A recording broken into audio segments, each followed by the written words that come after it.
Diba nakikita natin dito mga kababayan, mula noon hanggang ngayon, same ano pa rin same scenario Yun pa rin at yun ang nangyayari.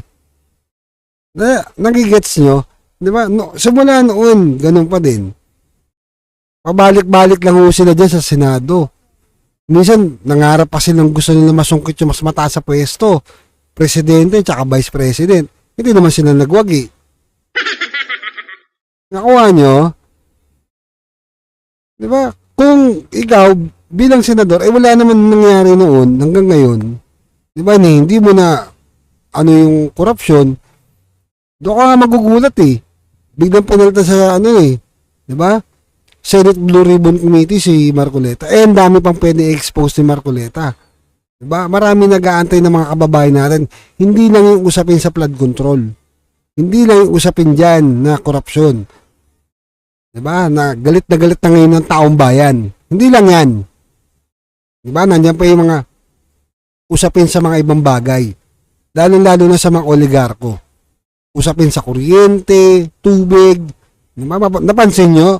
Pati kuryente nilalaro tayo. May may pagbaba daw. Diba? May refund daw, may Wala namang hindi naman naramdaman. Mas naramdaman pa natin yung pagtaas galing 11 pesos, biglang nag 13 pesos per kilowatt hour. Ganon din sa tubig. Bigla-bigla na lang nagtataas. Yung tubig, hindi naman natin binibili yan. Nak ng baka. Kasi pinapalusutan na ho tayo. Ang nangyayari ho kasi mga kababayan ganito.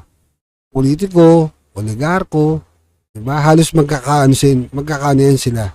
Kaya nga ng panahon ni Pangulong Duterte, ni PRRD, ni Tatay Digong, kung mapapansin ninyo mga kababayan, diba?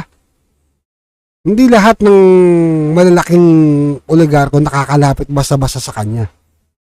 Pinasara niya nga yung pinakamalaking istasyon, di ba? Kaya nga galit na galit yung mga kakampwet.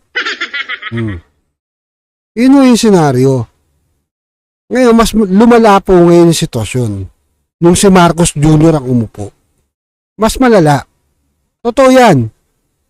Nakita niyo, napansin niyo yung nangyari? Di ba? Yung paglobo ng gasolina, paglobo ng mga, di ba, bayarin, paglobo ng, di ba, ng bilihin,